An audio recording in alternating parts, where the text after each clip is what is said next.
We're on the boober tuber. The YouTube. And welcome to another edition of Market Overdrive. Welcome to another segment of Market Overdrive. I am your host, Carla Mina, and today I'm super excited. I was going to do a Facebook post, but now I can't. My phone just died. Can you believe that? My phone. That happens when you don't charge it, Carla. No, it wasn't even that. How are you, Nick? I'm doing good. Thank you very much. So thank you for hanging out with us. We're here every other Thursday now at the WGN home studio, broadcasting and bringing you information, up-to-date real estate stuff. It's what's going on in the market, what's trending. But today it's a very special date because there's so much going on. Should we start with today, why it's so important? Maybe introduce that other person that kind of hangs out in the background? Yes, it's 4 more months before my birthday. That's why it's so special. My birthday. Correction. birthday. Get it together. All right, forget it. Let's do it. Let's introduce Wait, what the was man. that Chelsea show Let's- where that kid that hangs out and let's- nobody even knows who he Let's is? introduce the original founder. The original founder of iLoan and Market Whoa, Overdrive. let's slow down. Let's give him Market Overdrive. He did find Market Overdrive with you. Yeah. This I was just burned my fingers. You and Graco Funes' idea originally. And this is like why you're stuck in here. and my every- project now. Okay. But your idea, yours and Graco's idea. You're actually and it giving is- him credit for something awesome? He did find it. He found you, which I'm still blaming him for. But after 39 years, 364 days, you are officially 40 years old. 40 years happy old. birthday, man. Aw. Everybody happy Finally. birthday. And all the fans who are In outside the celebration. studio waiting to say hello In and get a celebration. glimpse of our You superstars. too can look like this one day. This is Graco when he was a baby. Wait, how old were you here? Man. Can I tell I you? was 9, probably. You know what he Isn't told me? Isn't he the cutest little chubby little leaguer? Do you know? Don't say that. He's so cute. he Did you is have cute. braces? Hey, shout out to Smith Park there, all right? Because we were Smith Park. the first team to beat the Palatine Travelers You were the first in that team- era you were the out of first- Chicago. You were the first team with 8-year-olds that had Wait, mustaches. can I tell you what There's a Graco told me? mustache on you there, He man. said he was a heartthrob. Yeah. No, Not that year. It's like a million years later. All right, happy birthday to you. Thank you, guys. Let's do this. Thank you so much for the birthday wishes, everybody. And for my birthday cake. Blow, man. There you go. Whoa, see, I told you that cake was falling over. It's a little smash cake from Graco. There you go. It's a little smash cake, huh? All right, everybody has gifts All right. by their desk. Let's open it. Something, 2 things. Wait, can we do 3 things about Graco really fast? Number There's- one. That's too Can we many. just open up the Okay, presents, 2 please? I want to things. see what I One, got. first, he loves selfies. So I thought this would be amazing. He's a selfie king. He's a selfie king. All he does is Everybody, shoot please comment on our Facebook page if you're tired of Oh. Graco's selfies. Because he's in the car, he's in the shower, he's at the gym. Nobody wants to see you naked with your working out selfies. This is a nice gift. So everybody gets selfie sticks. Selfie 6. Everybody in the Graco. studio today gets a selfie stick because it's my Yay. 40th birthday. And we got 3 more. So if you guys want to, chime in on our Facebook page, inbox us, you'll get one too. Mm-hmm. And is it's good. Graco's little logo. Super cool. Very cool. Yay. All right, let's move on to some good stuff. Another thing about Graco you like to share? I can't share that on the air. Why not? Personal. You better keep it clean. Graco is he's a great dad, unbelievable coworker, friend, and a lot of people. There's nobody that actually hates Graco, which I've noticed. That's my job, I That's think, me at iLoan. sometimes. But everybody likes Graco, so He's the it's been a sweetest. good 40 years. It's been a good 40 years. To 40 more, right? To 40 more. You ain't gonna make it to 40, bro. The good people die young. Excuse me, that's it? I'll be at like 180. You're What? done? I think. Well, we are we gonna? That was pretty is there- good. Oh, wait, there's a third thing. Yeah, where's your stuff? My what? Your thing. Oh, underneath I it. got him something. Uh-oh. Somebody please help me Hey, with bro, this I kid. bought. Here's one thing about you Uh-oh. that everybody needs to know. Yeah, the second thing about I Graco. bought you a sandwich, so please open it right now. Really? Yes. He's Open it up, nervous. open He's it so Not a sandwich. Open it up so we can move on with our show. Everybody needs to know that Graco. Go ahead, open it up, bro. Come on, man. You put Open it cheese up. in here? Open it up. Graco hates I like- cheese. He absolutely hates cheese. He won't eat God. pizza. It's the only person on I earth see that doesn't eat this. pizza. So what we did is Oh. we got him a special custom-made shirt from T-Shirt Deli because he wears kid-size smalls and he calls Mediums. them schmediums. Wait, that wasn't even an extra small. You were supposed to. That's an This actual. is actually a medium, guys. We got him something that he So- might actually wear. Oh, he needs to get his Schmedium shirts. His is what shirts he's are wearing. always Thanks, one man. size extra size small. I appreciate that. All right. All right, well, Cool. All right, well, Let's let's do a get it. show. Let's get let's get do a into show. it. Let's Thank you get so to much it. for entertaining our crazy celebration. Heart Chew, happy birthday. Thank you, guys. I appreciate it. Thank you very Anyway, much. so there's so much going on in the city. If you're not around, I mean, Saturday, it's a big day for us. I want to thank everybody who came out to the St. Jude's fundraiser at the Ritz. Thank you so much from the bottom of our heart. I know that you guys saw the video that we produced for CJ's family, which, by the way, amazing family. And CJ wasn't able, and his family weren't able to be at the Ritz, but because he had a cold or something. Yeah. But Saturday is the actual 5K race run. So if you don't want to run and you're like me, you can walk it. It's only 5K. So Get the deets. yeah, Saturday morning, registration starts at 7 a.m. So if you guys want to still come out and register for the race, please be there at 7 a.m. The ceremony kicks off at 9, and at 9:30 we start the race. So looking forward to everybody coming out. People have been reaching out. I also want to thank everybody on social media that continues to donate to our cause, the Global Warriors for St. Jude. That was really cool of you guys to continue to do. I also want to give a shout out to Gibson's Italia for being the first, business out there to help us put together this amazing event to benefit St. Jude. And Mode Body Boutique here in the West Loop over on Madison. They were amazing with our fitness challenge. Obviously, the Ritz topped it off this past Thursday. Thank you for everybody coming out and supporting, and we're looking forward to a great race. 5K this coming Saturday. So, Right. And so obviously the 5K is Saturday, but that shouldn't stop you from continuing to donate to this amazing organization. Remember, 100% of the proceeds go directly to the foundation, which then takes care of families and children, and obviously children who are suffering from cancer. So anyway, that was our little PSA. Today we're actually going to talk to someone who is also helping families, and I think this is a really cool topic because as investors, we're always looking for rental properties, right? And then obviously, how do we leverage those properties and make sure that there's zero vacancies? Because that's going to dictate the health of your investment. So today we brought one of the organizations that is, I believe, Chicago's most amazing organization that provides housing vouchers for families who need housing. And it allows, I think the best part of it is that it allows landlords to rent properties and basically get a paycheck directly to your bank account. So without further ado, Mr. Mamadi, would you like to do the intro, or is it Graco that's I'll do the intro here. Today we have Katie Ludwig with CHA. It's going to talk about the Owners Symposium, which is coming up in October. If you can tell us a little bit about that, Katie. Sure. We are really excited. Thanks for having us here today. We are hosting this year. It's on Saturday, October 6th.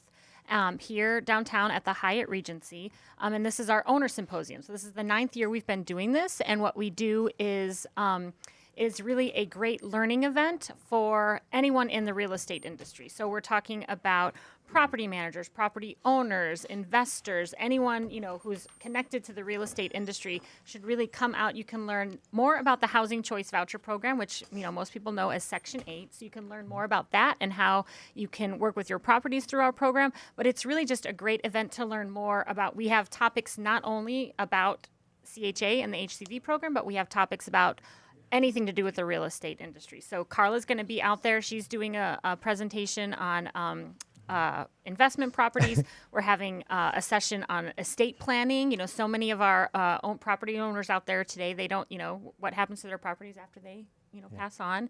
And then we're having a really great discussion about perceptions of affordable housing too. So we have lots of things that, come out to learn more about the Housing Choice Voucher Program, but lots of other topics as well. I just want to say one thing. I absolutely love the Chicago Housing Authority. I'm the only one in the room. Well, I don't know about you. I do but too. I'm the only one in the room that actually is a Section 8 landlord. Great. I was a Section 8 Was. I was. I have So was I. 7 or 8 of them right now. So anyway, let's not awesome. talk about you. It's That is awesome. great to It's hear. awesome. It's awesome. We need more people like you to spread the word. It's so it's thank you. great. And I'll tell you what, one of the biggest peace of mind you need when you're a landlord is knowing you're going to get the rent on time. Yep. And at 12:01 on the 1st, you get an email. He's waiting by his computer. I have been drinking at a nightclub, and I get boom. You knock And I ticket look, there. and there it is, 12:01. Your payment is in. I'm like, yes, it is. I can go and Bring spend more another money. It is the most perfect tenant in the world, in all honesty. Okay, so My opinion. Having said that, please, you don't have to wait till the owner symposium. And obviously, you could register or inbox us, and we'll give you the information for the event. Obviously, I'll be speaking there, and also in collaboration with Graco, who's Yes. going to be talking about financing. I will be covering how to market your properties and how to make sure that you have zero vacancies, because obviously that affects your cap rate. But before we go on about the symposium, can you tell us a little bit about the organization and the mantra or the mission behind it? We are really excited. Again, we're excited for this event, but we serve 47,000 families through the voucher program every year. So that's 47,000 low-income families that otherwise might not have a place to live. So we're really proud of that. And one of the things we really try to do through the program is we're all about, we want to build stronger families, because we know stronger families lead to stronger communities, and at the end of the day, that makes us a stronger city. So we know, while at the end of the day we are serving our families, property owners, investors, real estate folks are key to this program, because we depend on the market. This isn't the old CHA where we're owning the properties and managing them. We're depending on the market, you guys, to really help us and be our partner in this. And that is, again, it's a great partnership, and we need the real estate community to support us, and they do, and so we appreciate that. I guess some of the myths about the voucher program is that it's only in specific areas. Can you elaborate on that? Sure, that is a myth. Thank you for bringing that up. We have voucher holders right now that live all across the city in every community area of the city. So, and we do have the ability in a lot of markets where we can meet that market rent. So just, you might think, my property is in Lincoln Park and it's, the rent is so much higher there. We do have, in a lot of cases, we can support that rent level, because we can go a little bit higher than we can in other places. How do I get a voucher to live in Lincoln Park? So and it is really because it's a goal of HUD's to really, to be more inclusive in all parts of the city, and to really Diversification, I would think. Right, exactly. So it is something that we have special authority from HUD, the U.S. Department of Housing and Urban Development, to do that kind of a thing. So really, any of our voucher holders, if they're interested, we have folks that live downtown in the Loop, where rents are a little bit higher than What is that. the name of that program? It's a specific program, right? So we call it our mobility program. Okay. So yeah, that's absolutely our voucher holders, again, live all over the city. Now, if you're a landlord, and our show is traditionally more about purchasers more than being an actual tenant. Mm-hmm. But if you're a landlord and you're going to consider using CHA as a tenant, what should be our expectations on how to qualify that property for it? One of the myths that I do know is that, it's so hard to get approved. But before we go into the construction portion and what needs to be done, and I didn't find it hard at all, to be honest with you. I found it very reasonable. It wasn't like they came in asking for the moon and the stars to approve the properties. But what am I looking for if I'm going to be an investor buying a property, just so we can kind of reverse engineer the economics? How do we know that we're going to qualify going into a property for CHA? So, great question. First, I'm going to say definitely we're going to go into a lot of detail, and we'll have sessions that talk all about that in a lot of detail at the symposium on October 6th. So, but high level, I can say we really are looking at really things related when we come out and do an inspection. So we do an inspection of the property, as you know, before the family moves in. What we are really looking for are things related to the safety of the property. And so we are looking at sort of safety. We always talk about safe, sanitary, and decent housing, right? So we're not looking like, It's on granite countertops. right, we don't care. I mean, if they are, that's great, but we don't care if they're granite. Like, we're more saying like, is there a, does the hot water work? Can the unit maintain a heat level? Right. Are there trip hazards? We do look a lot, and sometimes this can be an issue, but it's very important to us. We look at any chipped or deteriorated paint, because that can be an issue with lead-based paint, and if there are children, especially in the unit. So there, all the paint surfaces need to be, not disturbed in any way. So freshly painted. I don't have to overfinish to improve the presentation to get to wow CHA. Absolutely It just needs to be functional and safe. That is correct. And That's Kat, absolutely because I correct. like to change your name. I think I love Kat it. is Yes, a little bit thank you. sassier. Sorry, Yes. you're not. You're just Nick. You're boring old Nick. But I think that a lot of the investors who typically go ahead and rent out properties to market tenants feel I'm going to get this property ready, market the property, and I don't have to deal with the nuisance of having an inspection initially, and then also waiting for the voucher, filling out the forms. Because first of all, you're going to fill out the form, make sure that you have a voucher for the right amount of bedrooms, right amount of number of bedrooms, and then they're going to come out and they're going to inspect the property initially. And so you pass the inspection. Depending on the condition of the property, you're going to get A, B, or C grading, and that's also going to determine the amount of rent that you can yield from the specific tenant or voucher recipient. But then you also have to do an additional inspection within 6 months later. So as a realtor, I find that I get a lot of people or investors who are like, I don't want to deal with that. What do you say to them about that? So I will say one thing we recently changed in the program is that we used to have to come out and do an inspection every year. And we recently changed that because we were hearing a lot of feedback. And so now we only do inspections. We do that initial inspection, just like you described. And then we only come out every 2 years. Awesome. If you have a good, now the one caveat is if you have if you have children under 6 in your unit, because of those lead-based paint concerns, we still will come out every year. But otherwise, we're only coming out every 2 years. So we are hearing from folks, and we really are trying to make the program more user-friendly, if you will. That's amazing, because I think that was kind of like the feedback. And I did get a survey from your organization asking us as professionals, industry professionals, what is the feedback? What are people, what are the negatives about the program? And I think that, listen, if you haven't given CHA a try or vouchers and you don't want to deal with this, like Nick said, is one of the most amazing programs because you are helping families.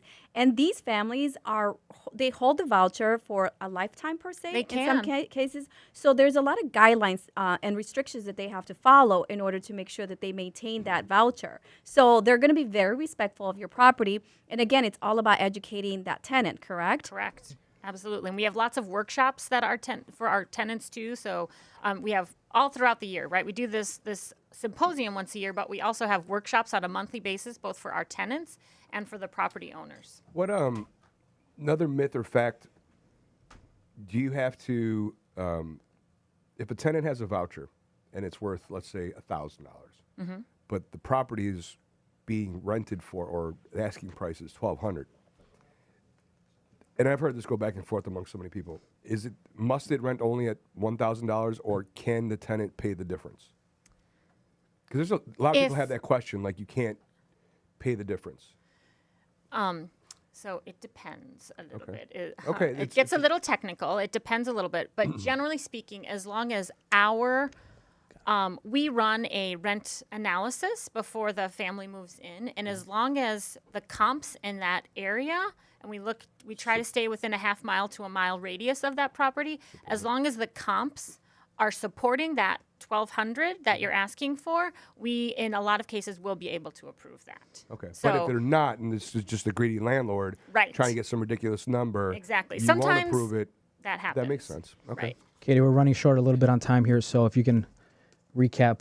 Sure. the Again, we are symposium, just please. really excited. We want as many people as possible to register and come to our symposium. Again, it's free. It's Saturday, October 6th at the Hyatt Regency. There's going to be discounted parking. We're going to have lunch for everyone. So it is a great opportunity. Really, you can come out and learn not just about the Housing Choice Voucher Program, but really get a lot of education just on real estate in general. So thanks. Yeah, one of the cool things about the symposium is that, there's changes to the CHA, and we're going to be there. Graco and I are going to be there teaching how to market your property and leverage, the property so that you don't have vacancies. And we're going to teach you how to take photos, how to market the properties, where to market the properties, where to find tenants. And obviously, this is free of charge. So we're literally teaching you how to market properties. Realtors will sometimes charge you 1 month's rent, and also a property manager will charge you, a percentage of your rental income on a monthly basis for you to manage these properties. And we're going to teach you the ins and outs of property management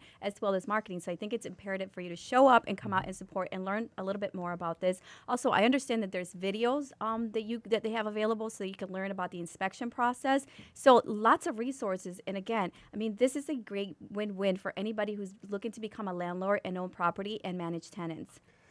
And I want to thank Katie Ludwig for coming from CHA. We these two for sure are going to be at the event. I might swing through just to harass them Please and don't. ask my own questions because, like I said, I am a Section 8 Recipient.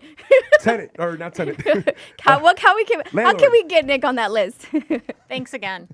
Yeah, I think you got calls coming in, Carla. Do you even pay attention to all the calls that are coming in? No, that's your job. No, it is not my job. Wait, is calls it all the coming in millions are- of fans for Graco because I'm over his birthday? No, we were giving away free Oh, the free. stuff. the selfie sticks. So again, it's not Graco that they're looking for. It's a the free giveaway. selfie sticks. Give me a selfie stick. Give me This a is how Graco gets people to like him by buying them stuff. I'm still waiting for the official gifts. So how many we have? Do you really have? Are we gonna take calls or Well, what are we there's a doing? call.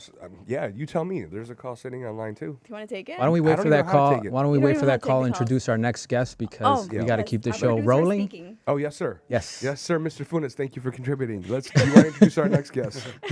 I just gave you The cue? info. Yeah. All right. Well, I don't want to misspell, or mispronounce your last name, but in from Howard and Howard, attorney at law, Leo Allbell. Allbill. Thank you, sir. Well done. Tell us a little bit about yourself, how long you've been in the industry, and how long you've been a lawyer Well, for. I've been in the industry since I was 16 years old because my mother was a realtor on the North Shore, and so I was, sitting open houses and planting signs, and stayed with that. And then I've been a real estate attorney now for 32 years. Look at you! know it's hard to believe Congrats! looking Shout at outs me. to I know. mom. What's Yeah. mom Still doing here to now? talk about it. I like it. She passed away just last year. Oh, Thank sorry you. to hear But that. she Sorry to was, hear she managed a bunch of realtors and worked in many offices and had a very successful career. My father was also an attorney, and he dabbled in, a little bit in real estate. So it just seemed like a natural fit for me, and I've taken to it like a duck to water. I respect that. Kind of like so your annoying. stories. That is exactly It always my goes back story. to It's and exactly the same story. My parents have been in real estate for Oh, Carla's 30 plus same- years. I think and that's was true of a lot of 15 people in I real was estate. 15 listening to all the problems that were going on, and eventually when I turned 20, I migrated into mortgage. Well, you hear those Same story. conversations, and you learn how they're dealing with clients, and how they're dealing with landlords, and how they're dealing with Yeah. tenants, and it just seems like a And tell me the natural first fit. day you actually started doing it for yourself, you felt like you already knew everything. I mean, compared to most green people, you knew a lot of stuff. Honestly, when I you know? started, I started writing securities offerings, so people who were raising money to do real estate investments. So I was dealing with the investors and the promoters and the developers, and then I thought, I can close these transactions too. And so I just started closing them, and really the closings and the transactional work is really where I've been focusing for a long time now. So what's Leo's hot topic? Do we have one specifically, or are we just going to drill him with a million and one questions like we do every attorney? Because Well, like you every guys- client who calls me every day, yeah, yes. right, Why exactly. not? What goes around comes around, man. No, well, he does a lot. I mean, today we're talking about tenants, right, and CHA. So I thought it'd be important because I know you manage buildings and you do condominium laws. You're just tell us a little bit about the kind of business and the clients that you service. Well, the type of client I'm servicing more and more are the landlords, because my condo developers have sort of stopped that work. The more popular thing now is doing these apartment buildings, and that's really where the money is these days, at least in Chicago. And we're seeing a lot more units coming on market. And they were talking about how we've reached the saturation point. But I was reading in Crain's today that no, we really haven't. And as buildings are coming online, more and more tenants are coming downtown. So the demographic is switching to a younger and younger demographic, and they're looking to rent as opposed to buy. And so we're talking to landlords specifically about the Chicago Landlord Tenant Ordinance and how difficult it is to comply with the security deposit requirements, and maybe why not to take a security deposit any longer. Moving fees now, or application. Move-in fee, move-out fee, right. Yeah, There's yeah, limits yeah. to that, of course, too. But Right. we're a lot of landlords are learning the ropes that way. We're working with developers primarily on location and demographic and that wow. sort of thing, and sort of trying to press the boundaries of some neighborhoods. We're seeing a lot more developers now interested in the uptown area, not the immediate west side, which seems to have also already reached a peak but even further along the west corridor, along the green and pink and blue lines. And then we're seeing more activity in neighborhoods like McKinley Park and south that way, and the Holman Square area. Look at you giving it all away. I mean, this is really good information because if you're an investor out there, these are neighborhoods that you should watch out for. Well, I like to drive by the properties that my clients are interested in, and I can just. It's taking me longer and longer to get there. So You're I'm a seeing bit further more north, passionate than the further other west, person further who southwest, had. further south even, and we're seeing great strides in property values, especially. So you have a lot of larger scale clients, like you said, they do buildings with like 100 or 200, 300 units. But our show is predominantly one-time or second, third property landlords. You said something that I wanted to touch on because it's pretty recent. Chicago, security deposits. Why has it gotten so loaded with red tapes where it's in favor, or it's not in favor for a landlord to collect a security deposit anymore? It's actually rather scary. And what do you think the future of that legislation is? Do you think it will ever change back? Because it's becoming ridiculous. Like, if you don't have it in a separate account, collecting interest, I mean, it could be like you just lose this whole argument. Well, landlords are a very, very diverse group, and there's not really like a trade association that represents landlords. Landlords have always been sort of the devil as opposed to the angel, and so I don't see it changing anytime soon, certainly not in my lifetime. And the hazards are many. You have to state on the face of the lease or in a separate letter exactly the bank and the address at which you're holding the security deposit. God. You have to pay that interest every 12 months, regardless of whether the lease is 12 months or not. Right. There's many other restrictions, and the courts very much enforce these regulations. In fact, there's attorneys who specialize in doing nothing but pursuing landlords for violations of the landlord-tenant ordinance, and the penalties are draconian. It's 2 months of the security deposit plus the security deposit plus their fees plus the attorney's fees. Yeah. So a tenant can come out way ahead even if the landlord has made a very minor error, and we're talking about 5 cents or 10 cents. Sure. Yeah, it's Which unfortunate. is scary. So what's your advice to to Our play it advice safe? to all of our residential landlords, anyways, just don't take the security deposit. We're now advising a move-in fee, $300 or $400. That will generally cover most damage. I would much rather pursue the tenant in court for damage after the lease is ended rather than defending a security the deposit security deposit. violation case because I'm going to lose. I think that's some of the most Is there a important max? info we've ever given. Is there a Because max it's though scary now. on a move-in fee? Is there a max amount? No, I don't think so. there is no We're- specific. Yeah. There's no specific amount, you're right, but we're recommending to our landlords no more than 500. I don't know. I was doing like 50% of the rent. Great information, and we have here because he's not just learned this information from your parents or growing up in the business, but it's, I got here from our producers there. You have memberships with the Illinois State Bar Association, obviously Chicago Bar Association, American Bar Association, American Mensa Organization. I mean, wow, look at that. How many other acronyms do you have next to your name, Nick? Those Why are you are- picking at me? Oh, Graco, birthday 40-year-old He's boy. got VIP, I think. Oh, look at that. Everybody falls in love with usually Nick at works. some point. I got VIP, CEO, and F you, Carla. And what's this- great about these organizations is we're trying to affect legislation to make development easier for our clientele. One of the things that's happened recently as a result of pushes by these legal organizations is that 10% threshold for ownership within a condo building. So previously, until June of this year, one owner could not own more than 10% of the units in a condo development. Otherwise, it wasn't warrantable, meaning it's difficult to finance if you're coming in as a purchaser. That changed now to 50%. And that's made a very big deal because a lot of developers like to hang on to some units in the developments that they're doing, especially at my level, which is the 12 or 24 unit building. That's sort of my sweet spot. And so they'll want to hang on to some units for rental as opposed to sale. Now they can effectively hang on to a much larger percentage, and you can finance units earlier in the development process. I think we So saw for that incoming guideline with buyers, Fannie Mae. it's really a very important thing. And for both developers and incoming buyers, it's made a lot of units more accessible earlier in the it used to be a development nightmare process. financing somebody when you talk about like a 12 unit, and the developer still owns 4 of them, Right. and you're like, or 3 of them, or even 2 of them, because it was over 10%. And we're stuck. Well, this is really good information for people who are condo owners and have been stuck in properties. I mean, we had the situation with Mike. Remember, I told you to look into that because they've been trying to sell their condo for a very long time, but they just can't.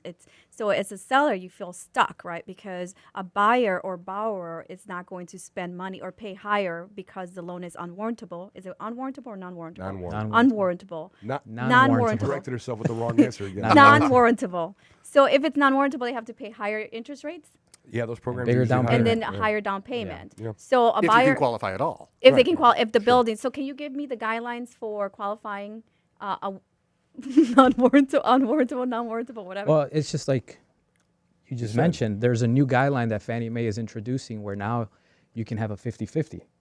And that's going to allow us on the financing side to be able to do these high rises a lot more easier. To touch on your client, we found a solution for him.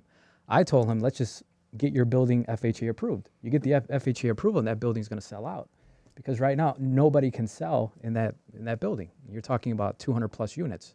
Which isn't the easiest thing to do, but it does help. But at least try. Everybody was on takes board. some The board time. was on board to do it. Yeah, of course. So how do you get a building FHA approved? You got to go through the FHA approval process, and you submit your documents, and the condo needs to just get approved. And it usually takes about, and at least in the past, it used to take 3 to 4 months. Right, and as you were saying with the Section 8, it's not as difficult as people think. And in fact, there's No. services that will do it for you for a relatively small fee. And so you can just hire a consultant and know, get her Can I done. tell you too? pretty easy, to be and honest this with is a personal story. I mean, my first building was right away. I opened up with owning a 2-flat and had Section 8 because I'm sorry, at that time it was Section 8. Now it's CHA. I know. Or don't. It's Cat's still gonna kill Section me. 8.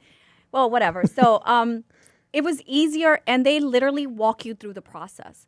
They have trainings to teach you how to market the property, how to do the inspections. They're the most easiest to manage kind of tenants. So I think it's really great. But once you get into like the red tape and get into problems, because it goes both ways. Sometimes landlords will take advantage of the guidelines, and sometimes tenants will take advantage of the guidelines. What do you find? But do you find it that for investors, it's really hard if you break any of the landlord-tenant ordinance? What is it? Ordinance summary. It's a landlord-tenant ordinance summary. There's like a summary people should read and know about before they become landlords, so they can know more about the process. There is that. There's still a lot of misinformation out there. Like I get condo owners who say, "Well, I don't have to comply with it because it's a condo and it's not an apartment." I'm saying, "No, you still have to. If you don't live there with this tenant, Right. you still have to comply." I just find that people think that I've got a cool tenant and I'm a cool guy, and so we'll work stuff out. And much to their chagrin, they find out they're getting sued even after the lease is over because these attorneys are advertising even on the internet about recovering 2 times the amount of your security deposit and I was attorney's gonna ask fees, that. and so Free money. yeah, it Just do gets tricky, But I will find that at the higher end, I do find that the tenants who are paying $5,000 and $6,000 and $7,000 a month, those are the ones we don't really have the problem with. Right. And so for my higher end residential, which is mostly where my market is, I'm finding that the size of units and the dollar amounts that units are renting for in Chicago anymore are getting higher and higher. I'm not surprised anymore to see $10,000 and $12,000 monthly rentals. It's amazing in some of these larger buildings, especially just where this market is pushing itself. Right, and it's important for people to know their rules, right? So you said if somebody doesn't get a receipt for security deposit at signing of a lease, if the lease doesn't indicate where the money is being held, what bank, Not just what bank, what address. What's the branch, address? The address of the branch. can you yes. give us more of those, the little four You have things to that attach a summary of the landlord-tenant ordinance to the lease. You have to have all of the disclosures, so the lead-based paint disclosure and the mold disclosure. So any more residential lease in Chicago is going to run 30 or 35 pages because you've got not only the lease, but then all these disclosures to attach to it. And I find that most landlords, especially if they're not attorneys or haven't done it before, they're just not passing muster, and it's a shame. So it sounds very overwhelming. Where can somebody get a hold of you if they just want to run ideas or maybe hire you so that they do things the right way? And I always tell my landlords, if you do your homework in the front end and you learn the process, then you're going to save yourself a lot of headaches. Even for clients that bought properties and maybe had a change in lifestyle, they decided to relocate to the burbs, or they got married and they're leaving their condo in the city, and now all of a sudden they become landlords, and they're like, oh, it's fine, my girlfriend's going to move in there, and it turns out a year later they want to sell their property and the girlfriend is not amicable to us showing it, and now the fighting starts, and it's never a good thing. So I say, even with your best friend, make sure you sign a lease. So where can they get a hold of you for information? Well, we're online, howardandhoward.com, and my name is on there, Leo Aubel, and they can scroll down. You'll see the numbers of real estate attorneys in our law firm that do this work on a regular basis. And we play both sides of the street. We represent the tenants. We also represent the landlords and the developers. And we're very familiar with this information. There's also a lot of information available on cityofchicago.org. I got to admit, these stuff that's about landlords and landlord training is very, very good online. The city also, in addition to CHA, the city also provides seminars on a regular basis. It's monthly as far as I know. And so people can get this information. But the compliance part, it's tough. You got to send notices. You got to send them in the right way, by the correct method, to the right address. Unless you have a landlord's attorney guiding you, there's still a lot of misinformation out there, even among other attorneys who are just going off of knowledge that they earned, 10 or 12 years ago, and it's just no longer relevant. You got to stay up. One of the key advice that you gave was that if you're not in the building, then you have to follow the rules. Say you have a 2-flight, you live in one of the buildings, so maybe you can get away with some of the guidelines, but we always say don't try to get away with anything. Just follow everything, because then you become, you'll follow protocol. But for anybody, because you mentioned 12 unit buildings or 20 units, as we're seeing, the trend of becoming landlords at a higher scale. So do you work with buyers who are looking to deconvert condos and turning them into rentals, or what's your forte?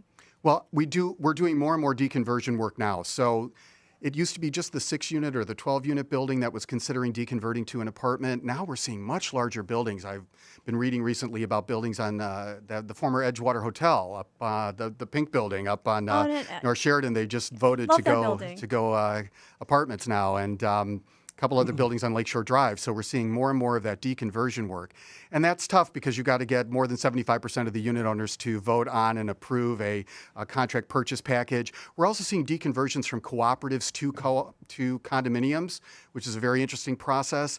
And so, got to follow the rules, got to follow them very closely. There are a lot of tricks and traps for the unwary and notices and that sort of thing. So I will say that anybody who's considering any kind of real estate transaction ought to consult with an attorney. And I'm not just blowing my own horn here because I'm trying to earn an income. I will just say that the rules have become more complex. The market is more complex. The dollar amounts are higher. There's more at risk. Hire a lawyer. And for most transactions, as y'all well know, the amount of money you're paying an attorney is chump change compared to the purchase prices. And I see people entering in these $1 million deals and, not wanting to pay $600 or $700 to an attorney. To me, that's folly. Right. No, and it gets really complicated. I completely agree. I mean, I was looking at a project in Lakeview where 3 of the units, there are 3 separate owners, and it's a condo association. And, people are giving you advice. There was other realtors that were giving advice, and the sellers or the owners just don't know what to do with that project. But it is imperative that you contact a professional that's going to walk you through the legal side of everything. Because, I mean, even Graco and I were trying to figure out what happens once the property gets deconverted. Like, how are you going to sell it? How are you going to market? So there's, you got to look at the big picture, and it's a big puzzle. So I agree with you. They should call a professional, and attorneys you're the glue of the transaction because there's things that we may not know that you're going to be able to see and then protect the client from it. Right. And I'm trying to stay up on the current regulations. I read a lot of FHA regulations, the regulations that are coming down from HUD, which are changing on an almost daily basis these days. pain in the butt. And, as the economy improves, and certainly the current administration is trying to assist in the real estate market improving, generally speaking. And so we're seeing a lot more regulations coming from all sorts of government agencies that are affecting real estate transactions and real estate investment in particular. One thing that we're concerned about is now we know that because of the new tax laws that real estate taxes over $10,000 can no longer be deducted, whereas previously it was a 100% deduction. And this is taking a lot of people by surprise, especially in what the administration calls high tax states, which are actually just high value states. Properties in New York and California, for example, that routinely have tax bills in excess of $10,000. I think a lot of people are going to be surprised when they file their taxes next year and learn that they can't deduct as much of those taxes as they were More than able just to that. do so. Meals and entertainment, corporate promotions, a lot of these things are changing in the tax law. Right. So you've just got to have an attorney that you can trust who's staying up on top of this stuff. It's important because obviously that affects your yield, right? If we're looking Right. at promoting to become a landlord and rent properties and optimize your rental yield, and here we're talking about like taxes and how that's gonna, mess up your whole income or yield that you're so used to because everything has gone up. Right. And so we're encouraging our landlords not to own properties in their own name any longer because they're not going to get the bang for the buck they used to be getting from some of these deductions, and to instead form limited liability companies or corporations, whatever appropriate for them, so that they can, maximize their tax benefits. Because a lot of people think, oh, I'm just renting out that condo I bought as a kid now that I'm moving to the suburbs. It's not as simple as it once was, and you need some professional advice. And I know at Howard & Howard and, of course, many other law firms, we are constantly providing information to our clients, but we're also taking our own seminars within these bar association groups and all sorts of continuing legal education just to stay on top of it. It's a constantly changing industry. And Leo, do you guys do tax Appeals? appeals? We don't. That's very much a specialty area, and there are attorneys to whom I refer that business, and they are experts in that field. That's a whole nother ball of wax in terms of knowledge base and contacts, and so try to find somebody who really does that work on a regular professional basis. But it's important that you mentioned that you should look at your entire portfolio, right, and kind of analyze how you're going to hold that asset, what makes more sense for you, and the tax implication. You don't necessarily have to work with tax appeals, but you can definitely guide them and let them know who they can call to get that done, and if they need to do it. No question. And I just need to point out to my clients that, this was a reassessment year. 2018 was a reassessment year for real estate taxes for every property within the city of Chicago, and we were seeing increases in assessed value in certain neighborhoods. Rogers Park, 40% or more increases in assessed value. That doesn't necessarily mean a 40% increase in your tax bill, but it does mean your tax bill is going up. They've just recently come out in Lakeview and in West Chicago townships, and we're going to see some more of those coming out later this year. And so, especially in the reassessment years, which is every 3 years, everybody should be looking at their real estate taxes, and not just investors, just residential property owners. When you're seeing those kinds of jumps, real estate taxes, you got to get on the ball. Because they're going up. Good stuff. And that's why Rahm decided not to run for mayor. He don't want to take the heat for it. I think he wants to enjoy the rest of his life. life. Well, I think Yeah. he's got kids in college and Yeah, he needs no, to I'm afford just that somehow. I'm just joking. Good stuff. I don't know why Oh, he's Leo quitting. just. I don't know why he's quitting. I'm just teasing it. You know. Say what you want about Rahm. I think he was instrumental in bringing in many corporations, which generated more real estate deals for all of us in the market. Brought the NFL in. I just like seeing the draft here. That was cool. Finally got something cool. Just the around number of new employees at these major firms, here. Yeah.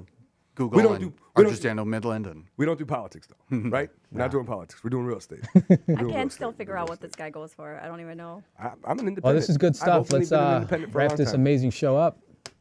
Yes, Close us Rocco, out. do you have anything to contribute on your Yeah, birthday? it's your birthday, Any- bro. We're gonna let you close No. this out since it's your birthday. Let's do that. Let this man right here. Okay. Here comes a strong closing. Don't forget our guests, please. I mean, you're doing the closing. Please here. don't make me close. Come on. I want to see how he does this. Let's do it. Let's do it. Thank Let's you do for it. watching another segment of Market Overdrive. I appreciate everybody watching us today on my milestone 40th birthday. We want to thank Katie Ludwig of CHA for coming out and talking about the Owners Symposium, which is October 6th. We'll see you guys out there. Leo Abel of Howard & Howard. Appreciate you coming out and talking law, real estate law. Reach out to Leo from Howard & Howard. Our sponsors. Do we have any sponsors? Are we still? We have a lot of Someone sponsors. Keeping the We're lights not going on? to list them all out Time, today. Greg. We're not listing all our sponsors today. We don't Make- do it like that. Where to follow us? Make Where sure do you they find follow us said on that all of our close. social media channels, Facebook, Instagram, Twitter, YouTube, Gracco's personal account. my personal account, marketoverdrive.com. 100,000 And we'll see you guys next week, Thursday. I think we're on again next week, Thursday. We have a special guest coming on. I just don't know who it is. Oh, it They're must be- special. Signing Happy off. birthday, Greg. Signing Thank off, you guys bro. for watching Signing and catch off. us later. And of course, remember, you can share this information. Please reach out to anybody and come and see us this Saturday and also at the CHA Symposium. The information is going to be on our page. Ciao. Bye, guys. Thank you, sir.